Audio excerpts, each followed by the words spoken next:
લખવાનું. ઓકે, ચલો હવે નેક્સ્ટ પોઈન્ટ છે વાયુઓનું પ્રવાહીકરણ. નેક્સ્ટ ટોપિક કયું છે કહો તો? વાયુઓનું શું છે કહો તો? પ્રવાહીકરણ. ઓકે, હવે તમે એક વાત વિચારો કે થોડુંક અહીંયા એક આપણે એમ સિલિન્ડર લઈએ. તમે સોડા પીવા ગયા છો? સોડા પીવા ક્યારે ઓલા ગલ્લે? તો ત્યાં ઓલો સોડા બનાવતો હોય તો વાહે એક આવા સિલિન્ડર હોય, તમે જોજો ક્યારેક આમ સિલિન્ડર હોય પાછળ, તમે જોશો ને તો આમ મોટા જબર જોયા તમે આવા એક સિલિન્ડર હોય. પછી અહીંયા આમ જુદા જુદા ફ્લેવર હોય ને, સાંભળો, અહીંયા આમ જુદા જુદા ફ્લેવર હોય, એ લોકો અહીંથી તમને સોડા આપે, બરાબર? હા કે ના? પણ અહીંયા આગળ CO2 ની પાઇપ, અહીંયા આગળ CO2 ની પાઇપ આ બધા કનેક્ટેડ હોય. જાય તો ખાલી CO2 વાયુ જ જાય, અને અહીંયા દબો એટલે એ ફ્લેવર એસેન્સ અંદર જાય.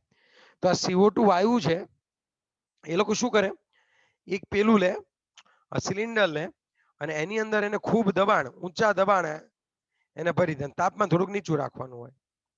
કોઈ પણ વાયુ હોય, ધારો કે તમારી પાસે CO2 વાયુ છે, તમારે એને શામાં ફેરવવો છે કહો તો? આ CO2 વાયુ છે, તમારે એને શામાં ફેરવવો છે? લિક્વિડ. હા, મારે એને લિક્વિડમાં ફેરવવો છે. તો હું શું કરવાનું છું મને કહો? ચલો, જો મારે લિક્વિડમાં ફેરવવો હોય તો હું શું કરીશ કહો તો મને? તેનું લિક્વિડમાં ફેરવવો હોય તો દબાણમાં વધારો, તાપમાનમાં ઘટાડો. યસ, તાપમાનમાં ઘટાડો કરો અને દબાણમાં વધારો કરો. હવે આ બંનેમાંથી બી છે ને જે મહત્વનો જે ભાગ ભજવતું હતું એ કોણ હતું કહો તો? આ બંનેમાંથી પણ મહત્વનો ભાગ ભજવતું હતું એ કોણ હતું? તાપમાન. કે એન્ડ્રુઝ નામનો એક સાયન્ટિસ્ટ હતો, એણે એક કામ કર્યું, તાપમાન જે છે 35 રાખ્યું અને એને અહીંયા દબાણ આપ્યું, ફૂલ દબાણ આપ્યું 35 ડિગ્રી સેલ્સિયસ, અને એ CO2 ઉપર એને ફૂલ દબાણ આપ્યું. તો એક સમયે CO2 શામાં ફેરવાઈ ગયો? લિક્વિડમાં ફેરવાઈ ગયો. પછી એને તાપમાન 38 કર્યું અને પછી એને દબાણ આપ્યું, તો પણ એ પ્રવાહીમાં ફરી ગયો. પછી જ્યારે તાપમાન, સોરી, આ છે ને તમારે કેટલું રાખવું પડશે ખબર છે? પહેલા 25 રાખો. એને કેટલું તાપમાન રાખ્યું? 25. અને આ દબાણ આપ્યું તો એ પ્રવાહીમાં ફેરવાઈ ગયો. પછી 28 રાખ્યું ડિગ્રી સેલ્સિયસ અને દબાણ આપ્યું તો એક દબાણ એવું આવ્યું કે એ પ્રવાહીમાં ફરી ગયો. પછી 30.98 ડિગ્રી સેલ્સિયસ અને પછી 72 બાર જેટલું દબાણ આપ્યું. કેટલું? 72 બાર. તો એ પ્રવાહીમાં ફર્યો. સમજો છો શું કહેવા માંગુ છું દીકરાઓ તમને? આખી વસ્તુ કે એક પ્રયોગ કર્યો હતો, પછી એને એવું ઓબ્ઝર્વ કર્યું કે 31 ડિગ્રી સેલ્સિયસ તાપમાને, કેટલા તાપમાને દીકરાઓ? 31 ડિગ્રી સેલ્સિયસ તાપમાને તમે ગમે તેટલું દબાણ ના આપો, ગમે તેટલું દબાણ ના આપો, તમારો વાયુ પ્રવાહીમાં ફરતો જ નહોતો. એટલે CO2 વાયુ કયા તાપમાન સુધી પ્રવાહીમાં ફરે? 30.98 ડિગ્રી સુધી. તો જે તે વાયુ માટે એવું ફિક્સ હોય કે તમારે વાયુને પ્રવાહીમાં ફેરવવો હોય તો અમુક તાપમાનથી નીચું તાપમાન જ જોઈએ. જો એનાથી વધારે તાપમાન રાખો તો કોઈ પણ સંજોગોમાં તમે ગમે તેટલું દબાણ ના આપો, એ પ્રવાહીમાં ફરવાનો નથી. તો એ તાપમાનને કહેવામાં આવે છે ક્રાંતિક તાપમાન. કયું તાપમાન કહેવામાં આવે છે દીકરાઓ? કયું તાપમાન કહેવામાં આવે છે? ક્રાંતિક તાપમાન. હવે તમને સમજ પડી ક્રાંતિક તાપમાન કોને કહેવાય? ક્રાંતિક તાપમાન કોને કહેવાય? તો કે મહત્તમ તાપમાન કે જ્યાં આગળ, એ મહત્તમ તાપમાન કે જ્યાં આગળ તમે વાયુનું શામાં રૂપાંતરણ કરો કહો તો? જ્યાં આગળ તમે વાયુનું શામાં રૂપાંતરણ કરો દીકરાઓ? પ્રવાહીમાં રૂપાંતરણ કરી શકો, તો એ તાપમાનને, તે વાયુનું શું કહેવામાં આવે છે કહો તો? ક્રાંતિક તાપમાન. That's what. Is it clear? હા કે ના? હા કે ના? હા. ચલો આગળ વધીએ. પાક્કું? પાક્કું.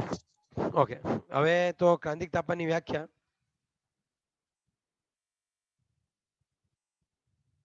જે તે વાયુ માટે ક્રાંતિક તાપમાન જુદું જુદું હોય, એના આકર્ષણ બળ પણ આધાર રાખે. હું તમને સમજાવું કેમ.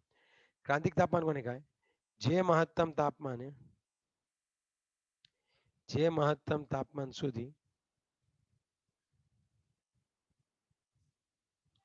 વાયુનું રૂપાંતરણ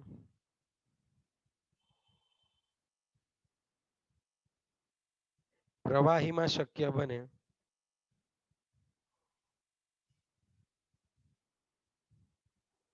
તે તાપમાનને તે વાયુનું ક્રાંતિક તાપમાન કહે છે. જે મહત્તમ તાપમાન સુધી વાયુનું રૂપાંતરણ પ્રવાહીમાં શક્ય બને તે તાપમાનને તે વાયુનું ક્રાંતિક તાપમાન કહેવાય. CO2 વાયુ માટે CO2 વાયુ માટે કેટલું તાપમાન છે કહો તો? CO2 વાયુ માટે ક્રાંતિક તાપમાનનું મૂલ્ય કેટલું છે? 30.98 ડિગ્રી સેલ્સિયસ છે. સમજ્યા તમે? આગે ના? હવે ક્રાંતિક દબાણ કોને કહેવાય? ક્રાંતિક તાપમાનને ટીસી વડે દેખાડાય. ટીસી તાપમાન ટીસી એ દબાણના જે મૂલ્ય માટે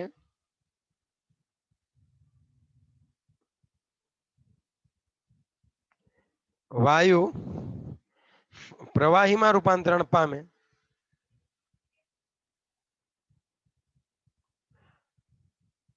તેને શું કહેવામાં આવે છે કહો તો?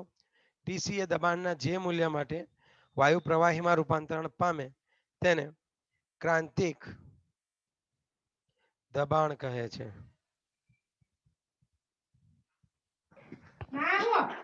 ઓકે, એના પછીની આપણે વાત કરીએ તો ક્રાંતિક કદ.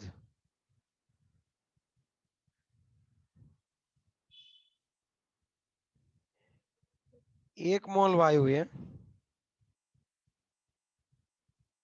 ક્રાંતિક તાપમાન અને ક્રાંતિક દબાણે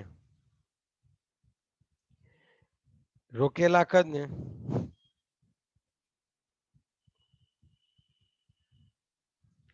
ક્રાંતિક કદ વીસી કહે છે.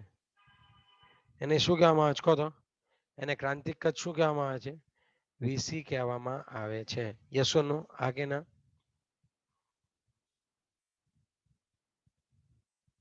ચલો ડન. આમાં કે ડાઉટ દીકરાઓ કહો તો? ત્રણ વસ્તુ સમજ પડે છે? આગે ના? હા. Yes. હા. ઓકે. એક મોલ વાયુ એ ક્રાંતિક તાપમાન અને દબાણે જે કદ રોક્યું એને ક્રાંતિક કદ કહેવાય. હવે સમજો આખી વસ્તુ. મને ખબર છે કે 30.98 ડિગ્રી સેલ્સિયસ અમારે 73 બાર દબાણ આપવું પડે CO2 ને, ત્યારે એ પ્રવાહીમાં ફેરવાય. તો એ 73 બાર ને ક્રાંતિક દબાણ એનું કહી શકાય. કહી શકાય કે ના કહી શકાય કહો તો? હા કે ના? અને એ સમયે કેટલું કદ રોકે ખબર છે તમને? 0.0956 લીટર કદ રોકે. તો એને એનું ક્રાંતિક કદ કહેવાય. એટલે કહેવાનું સીધું જ તાત્પર્ય એવું છે, ક્રાંતિક તાપમાન, ક્રાંતિક દબાણ અને ક્રાંતિક કદ આખી પરિસ્થિતિને ક્રાંતિક પરિસ્થિતિ કહેવાય. પણ સર આપણે તો ટોપિક શું સમજવાનો છે? અરે ભાઈ આપણે વાયુનું પ્રવાહીકરણ સમજવાનું, પણ એક સિચ્યુએશન તો ખબર હોવી પડે ને કે કયા કયા તાપમાન દબાણ એ પ્રવાહીમાં ફરશે. એટલે પહેલા સમજાવ્યું. હવે તો આપણે વાયુનું પ્રવાહીકરણ જ લેવાનું. જો ધારો કે એન્ડ્રુસ નામના વૈજ્ઞાનિકે આવું કરેલું. એક સિલિન્ડર લઈ લો તમે. શું લઈ લો કહો તો? એક સિલિન્ડર લઈ લેવાનો છે, એકદમ હવાચુસ્ત, અને એની અંદર CO2 વાયુ ભરી દેવાનો. કયો વાયુ ભરી દેવાનો મને કહો તો? એકદમ એની અંદર કયો વાયુ ભરી દેવાનો કહો તો? CO2. જો તમે એની અંદર CO2 વાયુ ભરી દો અને પછી તાપમાન એક ફિક્સ કરો, T1 તાપમાન હું તમને કહું તો સૌથી પહેલા તમે 13.1 ડિગ્રી સેલ્સિયસ તાપમાન ફિક્સ કરી દો. અને હવે અહીંયા દબાણ માપી લો અને કદ માપી લો. ઠીક છે? દબાણ અને કદ માપી લીધું તમે? હા. પછી એક ગ્રાફ દોરવાનો છે અહીંયા.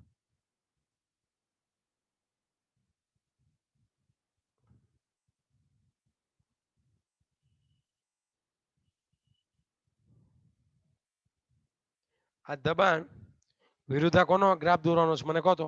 કદનો ગ્રાફ દોરવાનો. ધારો કે અહીંયા દબાણ આટલું છે ને કદ આટલું છે, એ પ્રમાણે અહીંયા ટપકું મૂકી દો આમ કે ના મૂકું? ચલો અહીંયા ટપકું મૂક્યું મેં. અત્યારે શેના સ્વરૂપે છે? વાયુ સ્વરૂપે છે. હવે તમે દબાણમાં વધારો કરો, દબાણ વધે એટલે કદ શું થવાનું છે કહો તો? કદ શું થશે? દબાણ વધે તો કદ શું થશે? ઘટશે. તો આટલું ધારો કે આ બિંદુ પર થોડુંક દૂર રાખી દઈએ કે અહીંયા આગળ આ કદ છે. હવે દબાણ વધે એટલે કદ ઘટે એટલે આટલું થઈ ગયું ધારો કે, અને આ દબાણના તમે આ મૂલ્ય આવી ગયા. એટલે હવે કેવું થશે, આ સમય સુધી તે વાયુ જ હતો, અહીંયા સુધી આવી ગયા તમે આ બિંદુ સુધી, ત્યાં સુધી તો એ વાયુ જ હતો. પણ હવે થોડું ઘણું અહીંયા તકલીફ શરૂ થઈ ગઈ. કેમ? હવે અચાનક દબાણમાં દબાણ એવું ને એવું રહ્યું, અચાનક કદ એક સાથે ઘટી ગયું. કેમ એવું થયું હશે? થોડુંક વિચારો તો. અચાનક કદ કેમ ઘટી ગયું હશે? હવે દબાણ એટલું ને એટલું જ રહે, કદ અચાનક ઘટી જાય. આવું થવાનું કારણ તમે વિચારી શકો છો શું હશે ત્યાં? કે અહીંયા જે CO2 હતો એ ધીમે ધીમે એ CO2 શામાં રૂપાંતરણ પામવાનો છે? પ્રવાહીમાં. ઓકે. અને અહીંયા શું થયું કે અહીંયા પેલા વાયુ હતો, કેટલા તાપમાન સુધી? તો કે આ બિંદુ, આને એ કહી દઈએ આપણે, આપણી રીતે નામ આપી શકીએ, બી બિંદુ સુધી એ વાયુ. પછી ધીમે ધીમે ત્યાં વાયુ અને પ્રવાહી વચ્ચે શું થયું ખબર છે? સંતુલન સ્થપાણું. અને એ સમયે દબાણ અચળ હતું, પણ જેવો વાયુ પ્રવાહીમાં ફરે તો કદ તરત ઘટી જાય. તમને ખ્યાલ હશે કે વાયુ પ્રવાહીમાં ફરે તો કદ તરત ઘટી જાય. પછી શું થઈ ગયું? આ બિંદુ સી સુધી એ પ્રવાહી વાયુ પ્રવાહીમાં બેલેન્સમાં હતો. હવે તમે બિંદુ સી સુધી આવો. ચલો, સી એ શું હશે મને કહો? સી બિંદુ એ ધારો કે તમે સી બિંદુએ આવ્યા. હવે કહો તો ત્યાં એ સંપૂર્ણપણે શામાં ફેરવાઈ ગયું હશે? ત્યાં સંપૂર્ણપણે શામાં ફેરવાઈ ગયું હશે? પ્રવાહીમાં ફેરવાઈ ગયું હશે. હવે તમે અહીંયા દબાણ વધારો ફૂલ, તો કદમાં કેવો ફરક થાય? પ્રવાહીને બહુ દબાણ આપો તો કદ કેવું ફરે? કહો તો. બહુ ઘટે કે થોડું કેવું ઘટે? વિચારીને જવાબ આપજો. વાયુમાં વધુ કદ ઘટે કે પ્રવાહીમાં? કદ ક્યાં વધુ ઘટે? વાયુમાં. વાયુમાં. હવે પ્રવાહી થઈ ગયું ને પછી બહુ દબાણ આપો ને તમે તો થોડુંક એવું કદ ઘટે. અને ઈ તમે આ એરા વડે, આ ઊભી લાઈન કેમ આવી? આખી આમ ઊભી લાઈન થઈ ગઈ. તો કે તમે જુઓ થોડુંક એવું કદ ઘટ્યું. બહુ દબાણ વધારો ને આટલું બધું દબાણ વધારો તો થોડુંક કદ ઘટે, આટલું દબાણ વધારો તો થોડુંક કદ ઘટે. આટલું ગેટિંગ માય પોઈન્ટ. હું શું કહેવા માંગુ છું તમને સમજ પડે છે દીકરાઓ? હા કે ના? હું શું કહેવા માંગુ છું સમજ પડે છે? પાક્કું? હા. Okay, done. ડન. હવે તમે લોકો થોડુંક સમજો તો અહીંયા આગળ કેવું થશે મને કહો? ચલો ફટાફટ. અહીંયા આગળ જો, અહીંયા આગળ પ્યોર વાયુ, અહીંયા આગળ વાયુ અને પ્રવાહી વચ્ચે શું હતું? સંતુલન. અને અહીંયા કોણ હતું? એ પ્રવાહી. હવે તમે તાપમાન વધારો, આ જ બધી વખતે આ જ કરવાનું, પણ તમે તાપમાન વધારો. હવે 13 ની જગ્યાએ મેં 21.5 કર્યું. કેટલું કર્યું? 13.5 ની જગ્યાએ હવે તાપમાન કેટલું છે કહો તો? 21.5. તો કદ તો થોડુંક દબાણ વધારે થઈ જશે. તાપમાન વધારે, પહેલા દબાણ હતું એ દબાણ વધી ગયું હશે. કદ ભલે એટલું જ રાખો પણ દબાણ વધી ગયું. પછી તમે દબાણ વધારો, ફરીથી દબાણ વધારો, કદ ઘટે ઘટે ઘટે. એક સમય પાછું શું થશે? એ ત્યાં આગળ શું થશે? સંતુલનમાં સ્થપાશે. અને પછી પાછું શામાં ફેરવાય? પ્રવાહીમાં. એટલે ગ્રાફ એકદમ ઉપર જતો રહે. હા કે ના? ફરક શું પડ્યો ખબર? આ વિસ્તાર ઘટી ગયો.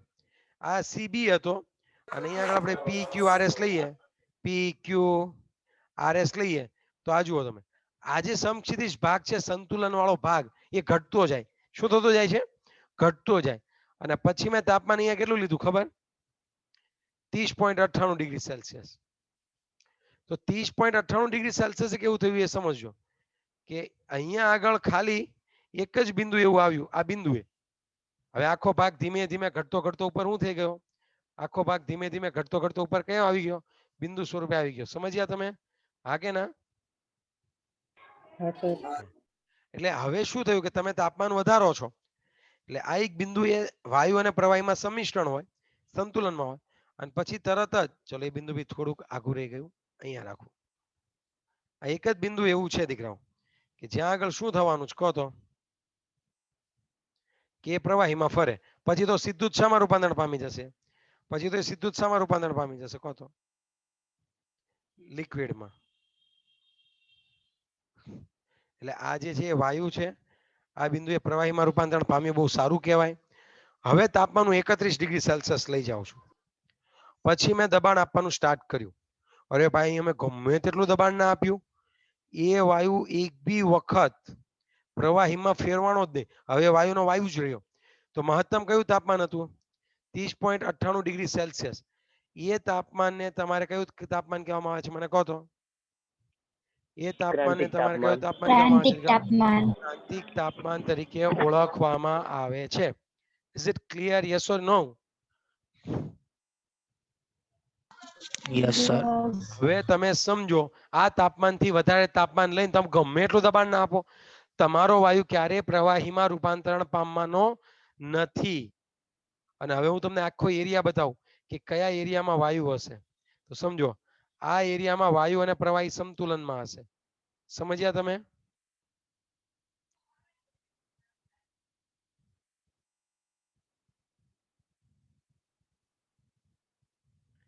આ જે છે એ હવે તમે સમજો, આ અહીંયા આગળ વાયુ અને પ્રવાહી હોય તો કઈ રીતે કરવાનું કહો?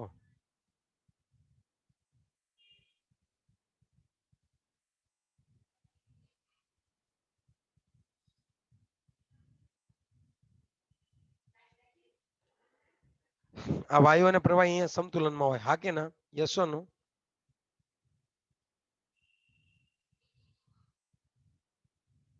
Yes or no? આ ભાગ કયો છે મને કહો? આ ભાગ બધો વાયુ હશે અને આ ભાગ બધો પ્રવાહી હશે. ક્યાં સુધી એ પ્રવાહીમાં હોય એ હું તમને કહું. જો હું તમને કહું, આટલો ભાગ લો, ક્રાંતિક તાપમાનથી નીચેનો ભાગ લો, તો એ ભાગમાં એ પ્રવાહી હશે. કયો ભાગ લઈએ? આ ભાગ જુઓ, ક્રાંતિક તાપમાનથી નીચેનો ભાગ દેખાય છે? પિંક ભાગ દેખાણો તમને?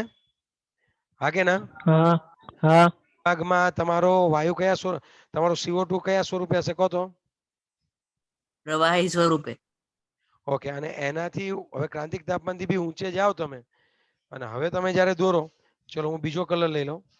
હવે ધારો કે આ ગ્રીન બ્લુ કલર લઈ લો, તો આ એરિયામાં હંમેશા તમારો જે વાયુ, તમારો CO2 કયા સ્વરૂપે હશે કહો તો? वायु स्वरूपे वायु વાયુ સ્વરૂપે હશે. Is it clear? સમજ પડી તમને થોડી ઘણી? हाँ તો એકદમ મેં શું ટ્રાય કરી, એક હા. બાજુ એકદમ આમ મગજમાં સીધું ઉતારવાનું. તમારી ચોપડીમાં બહુ લાંબુ લપ કરેલું છે આ લોકોએ, અને ખબર નહીં કેદી સમજ પડે એ, પણ આપણને આટલી સમજ પડી જવી જોઈએ, હા કે ના? हाँ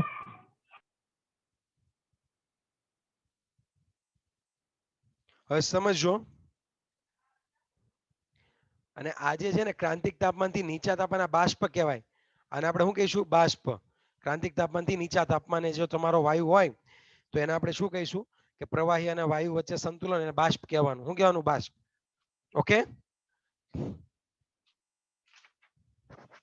હા કે ના? હવે આની અંદર કોઈને કંઈ પણ ડાઉટ હોય તો એ બે ઝીઝક મને પૂછી શકે છે દીકરાઓ, વાયુના પ્રવાહી ગણમાં કહેતા ઓકે.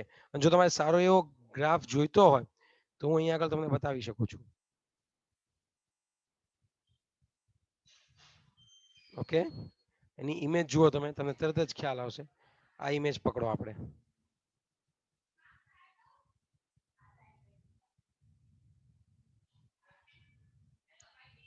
જુઓ. દેખાય તમને હવે ક્લિયર?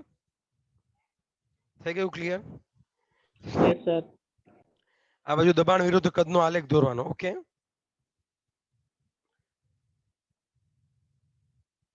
આ બાજુ દબાણ વિરુદ્ધ કદનો આલેખ દોરવાનો રહેશે. તમે અહીંયા જુઓ, આ CO2 છે, ગેસ ફેઝમાં છે. કલર જુઓ, આ બ્લુ કલર, કલર કોડ જોવાનો છો આમાં. આ કલર કોડ જોવાનો છે. આ પિંક છે એ કેવો છે? ત્યાં લિક્વિડ ફેઝ છે. અને આ જે છે તમને કેવો દેખાય છે કહો તો? અહીંયા આગળ લિક્વિડ અને ગેસ બંને કેવા હશે? સમતુલનમાં હશે. Is it clear? Yes or no? હા કે ના? Yes sir. Okay, doubt? Any doubt? હવે હવે કોઈ ડાઉટ છે આમાં? પૂછાવાનું નથી, પણ મગજમાં ક્લિયર તો હોવું પડે ને. ક્રાંતિક તાપમાન કોને કહેવાય? હવે આ બધી વસ્તુ ઉપરથી હું તમને એક મસ્ત વાત કહેવા માંગીશ. કેમ MCQ પૂછાય, આમાં શું વસ્તુ હોય, એ વસ્તુ હું તમને બહુ સારી રીતે સમજાવવા માંગીશ દીકરા. સમજવા તૈયાર છો ને તમે લોકો? આજે અનમ્યુટ હોય મ્યુટ થઈ જાય. ઓકે, હવે તમે સમજો. હા, એક જ સેકન્ડ, તમે સમજો.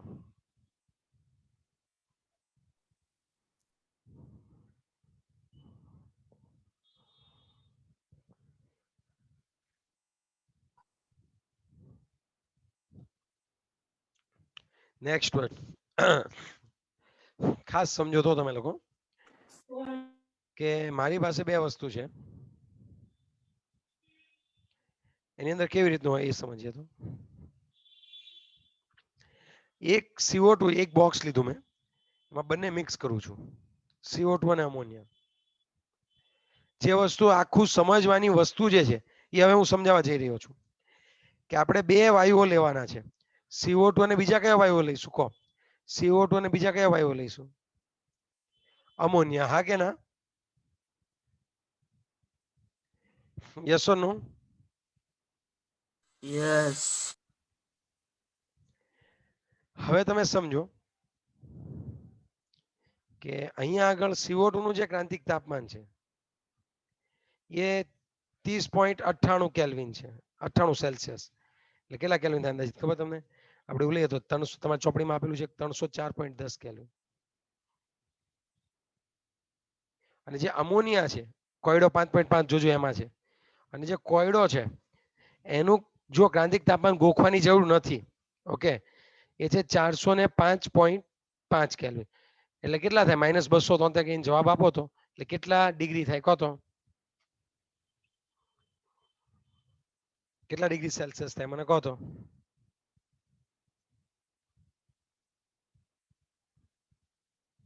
-273 કરો, નહીં કરો?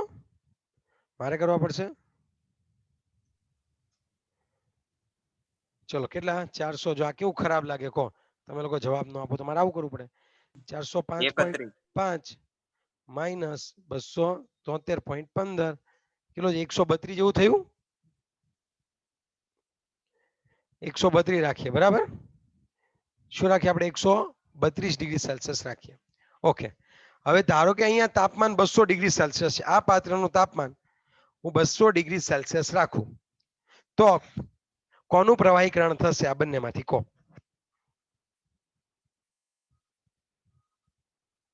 આ બંનેમાંથી કોનું પ્રવાહીકરણ થાય 200 ડિગ્રી સેલ્સિયસ તાપમાને? તમારે મને કહેવું જ પડશે દીકરાઓ. CO2. કોનું થશે? CO2 નું. CO2. ગાંડા, CO2 તો તું જો, CO2 માં આ ડિગ્રી સેલ્સિયસ છે, આપણે સેલ્સિયસમાં જોવાનું. CO2 વાળા તો એમ કહે છે કે જો તાપમાન 30.98 ડિગ્રી સેલ્સિયસ થી વધી જાય, 31 ડિગ્રી સેલ્સિયસ કરી નાખો તો પણ વાયુ પ્રવાહીમાં નથી ફરતો દીકરા. આપણે એવું ના ભણ્યા હમણાં? આમાં શું ભણ્યા કહેતો? આ ઉપરના ગ્રાફમાં હું ભણ્યા કે 31 ડિગ્રી સેલ્સિયસ તાપમાન હોય તો કદી બી તમારો વાયુ પ્રવાહીમાં ના ફરે. ક્રાંતિક તાપમાન કોને કહેવાય? તો કે મહત્તમ તાપમાન કે જ્યાં સુધી જ વાયુ પ્રવાહીમાં ફરે, એનાથી ઊંચા તાપમાને ના ફરે. તો ખબર નહીં તમે કેમ મગજમાં નથી ઉતારતા હું શું કહેવા માંગુ છું. અહીંયા તાપમાન આનું 30.98 છે, તો શું 200 ડિગ્રી સેલ્સિયસ તાપમાને વાયુમાં ફરે? CO2 વાયુમાં ફરે કે દિવસ? કહો તો મને, ફરે? કહો તો, હા કે ના કહો તો? ના. કદી ના ના, સર. કદી ના, કદી ના ફરે. તો હવે શું કરવું કહો? ચલો તો હવે શું કરવાનું? હવે શું કરવાનું મને કહો તો? ચલો આવડા ફરી અમોનિયા ફરી જશે 200 ડિગ્રીએ, એનું ક્રાંતિક તાપમાન 132 છે, તો શું એ 200 ડિગ્રી સેલ્સિયસ પ્રવાહીમાં ફરે? ના. ચલો ધારો કે હું તાપમાન ઘટાડું અને 150 કરું, 150 ડિગ્રી સેલ્સિયસ તાપમાન, ચલો આ બંનેમાંથી કોણ પ્રવાહીમાં ફરી જશે કહો? કોઈ નહીં 150. ફરે. કોઈ નહીં ફરે, કેમ કે બંનેનું તાપમાન જે છે ક્રાંતિક તાપમાન કરતા તાપમાન વધારે છે.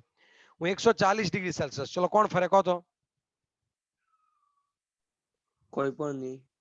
135,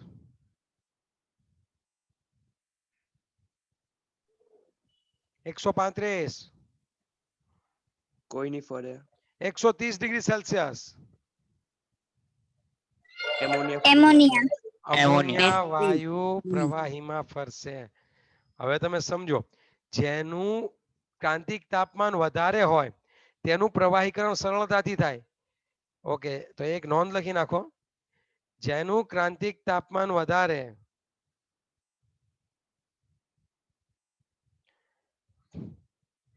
તેમ તેનું પ્રવાહીકરણ સરળતાથી થાય.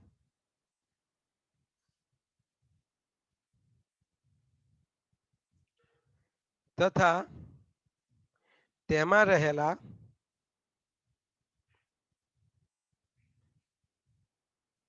આંતરાણવીય આકર્ષણ બળ તેમાં રહેલા આંતર આણવીય આકર્ષણ બળ વધારે. કેમ? આંતરાણકીય આકર્ષણ બળ વધારે હોય તો તે ઝડપથી પ્રવાહીમાં ફરે ને. વાયુ પ્રવાહીમાં ક્યારે ફરે? બધા અણુઓ નજીક આવે.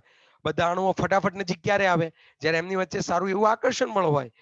તો અમોનિયા અને CO2 માં કયા અણુઓ વચ્ચે સારું આકર્ષણ બળ હશે? કહો તો. અમોનિયા વચ્ચે હાઇડ્રોજન બંધ હોય. તો તમને હું આખી વાત સમજાવું, સમજો કેવું છે એક્ઝેક્ટલી. કે જે CO2 હતું, CO2 જ્યારે બે CO2 ના અણુઓ નજીક હોય ને, જ્યારે બે CO2 ના અણુઓ નજીક હોય ને, તો એમની વચ્ચે નિર્બળ વાન ડેર વાલ્સ આકર્ષણ બળ લાગે. અને જ્યારે બે અમોનિયાના અણુઓ ભેગા થાય ને, જ્યારે બે અમોનિયાના અણુઓ નજીક હોય ને, તો મને કહો તો એમની વચ્ચે કયું બળ લાગતું હશે?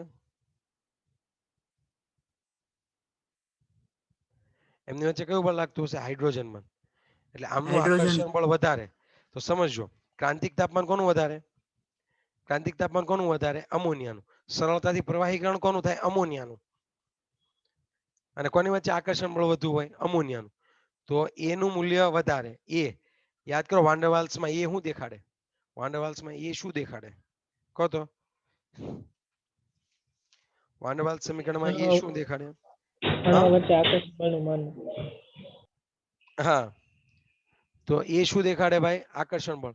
તો અહીંયા કોના એનું મૂલ્ય વધારે હશે? અમોનિયાના. તો જેમ ક્રાંતિક તાપમાન વધારે, પ્રવાહીકરણ સરળતાથી,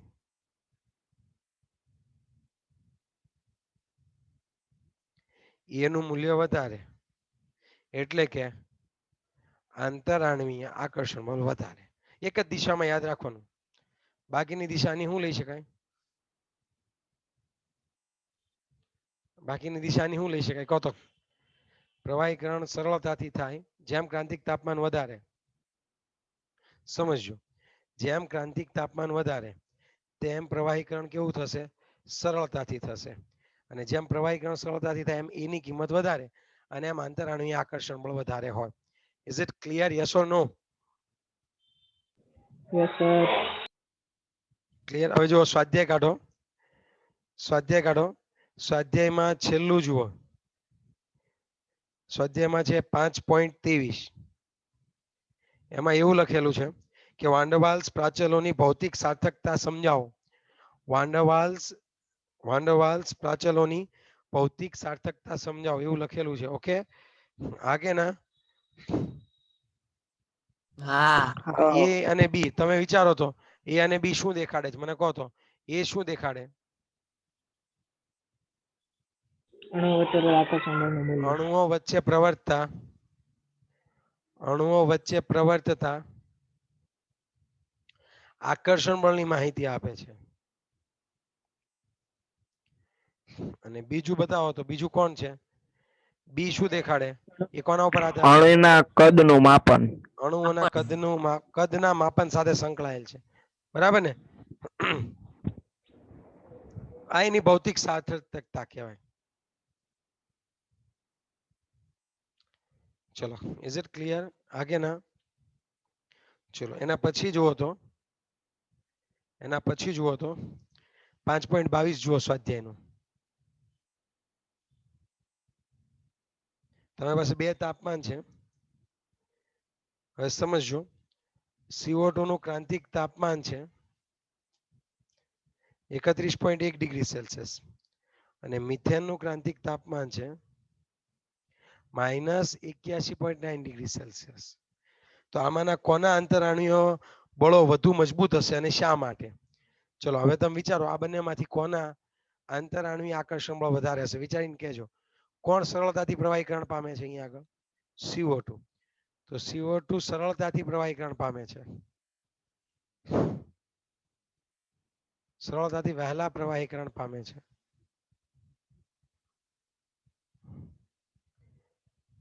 આથી CO2 સરળતાથી વહેલા પ્રવાહીકરણ પામે છે. આથી તેમાં લાગતા આકર્ષણ બળ કેવા હોય છે કહો તો? તેમાં લાગતા આકર્ષણ બળ કેવા હોય છે? પ્રબળ વધારે હોય છે. Yes or no? હા કે ના? ચલો ક્લિયર થઈ ગયું. એમાં એની કિંમત ક્યાં વધારે? CO2 માટે એની કિંમત વધારે.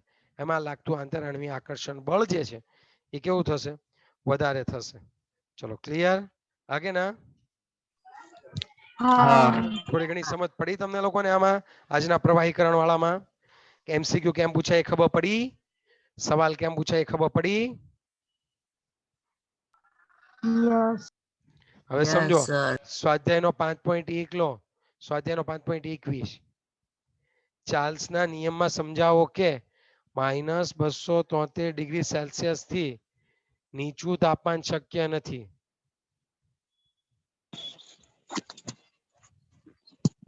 તમે સમજો કે આનાથી નીચું તાપમાન શક્ય નથી. તો ચાર્લ્સના નિયમ પ્રમાણે જ્યારે તાપમાન વિરુદ્ધ કદનો આલેખ દોરવામાં આવ્યો તો સમજ પડી કે દરેક વાયુઓનું કદ -273 કેટલા તાપમાને શૂન્ય થતું હતું? કદ યાદ કરો તો. -273.15 -273.15 ડિગ્રી સેલ્સિયસ તાપમાને એનું કદ વાયુનું કદ શૂન્ય થતું હતું. આનાથી નીચા તાપમાને વાયુનું કદ ઋણ થાય. આનાથી નીચા તાપમાને વાયુનું કદ કેવું થાય? ઋણ થાય. જે શક્ય નથી. Are getting my point? હું શું કહેવા માંગુ છું સમજ પડે છે?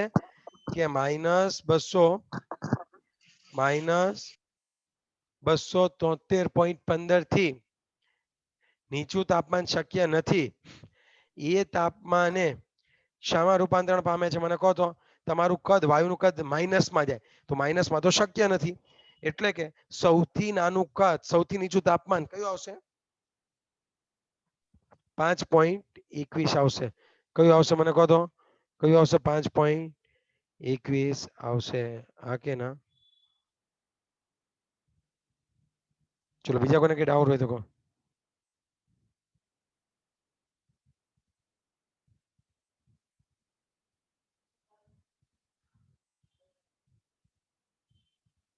ચલો is it clear? Yes sir. આમાં કોઈને કઈ ડાઉટ હોય તો તમે મને પૂછી શકો છો.